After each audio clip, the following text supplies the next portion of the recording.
சமீபத்துல கலிபோர்னியால ஏற்பட்ட காட்டு தீய பற்றி செய்திகள்ல பார்த்திருப்பீங்க. அமெரிக்காவுல நிகழ்ந்த மிகப்பெரிய இயற்கை பேரிடர் இதுதான்னு சொல்றாங்க. 15,000 கோடி ரூபாய் இழப்பு ஏற்பட்டிருக்குதாம். 2025 வருஷம் ஜனவரி 7ஆம் தேதி பயங்கரமான காட்டுத்தீ லாஸ் ஏஞ்சல்ஸ் நகரத்துல வேகமா பரவச்சுது.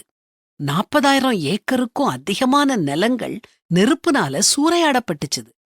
1,50,000 மேலான குடியிருப்பு பகுதிகளை காலி செஞ்சாங்க. பல்லாயிரக்கணக்கான வீடுகளும் வியாபார ஸ்தலங்களும் அழிஞ்சிட்டுது. காட்டுத்தீ யாருக்கும் எந்த பாரபட்சமும் காமிக்கல. ஏழை பணக்காரன் வித்தியாசம் இல்லாம எல்லாரும் பாதிக்கப்பட்டாங்க.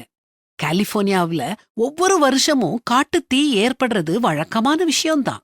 ஆனா இதுல சோகம் என்னன்னா, இந்த வருஷம் தீய அணைக்க தீயணைப்பு வீரர்கள் வேகமா போனப்போ ஃபயர் ஹைட்ரன்ஸ்னு சொல்லப்படுற நீரேற்றங்கள் காலியா இருந்தத பார்த்தாங்க. உலகத்திலேயே மிகவும் பணக்கார மாநிலங்கள்ல ஒன்றான கலிபோர்னியாவுல நெருப்பு அணைக்க உபயோகப்படுத்தும் நீரேற்றங்கள்ல நீர் இல்ல. இது எவ்வளவு ஆச்சரியமான அதிர்ச்சியான விஷயம்! இது நம்ப முடியாத உண்மை. சாதாரண தண்ணிய முன்னேற்பாடோட சேர்த்து வைக்காததுனால இவ்வளவு பெரிய அழிவு. கலிபோர்னியாவை மறுபடியும் சீரமைக்க இன்னும் 10 வருஷங்கள் ஆகும். இந்த இயற்கை அழிவுல நாம படிக்க வேண்டிய பாடம் இருக்குது. இந்த உலகம் எவ்வளவு பலவீனமானதுன்னும் நாம எவ்வளவு தூரம் பணிவுக்கும் தாழ்மைக்கும் முக்கியத்துவம் கொடுக்கணுங்கிறதும் நாம தெரிஞ்சுக்கிடணும். நாம நிறைய சாதிச்சிட்டோம், டெக்னாலஜியில முன்னேறிட்டோம்னு பெருமைப்பட்டுக்கிட்டு இருக்கிறோம். இயற்கை அழிவுக்கு முன்னால நம்மால எதுவும் செய்ய முடியலையே. பணம், பதவி, பலம், அறிவு எதுவுமே ஒண்ணுமில்ல அப்படிங்கறத நாம தாழ்மையோட ஏத்துக்கிடணும்.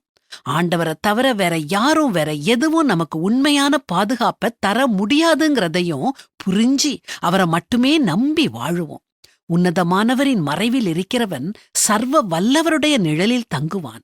நான் கர்த்தரை நோக்கி, நீர் என் அடைக்கலம், என் கோட்டை, என் தேவன், நான் நம்பியிருக்கிறவன் என்று சொல்லுவேன் அப்படின்னு சங்கீதக்காரன் சொல்றது மாதிரி நாமும் சொல்வோம்.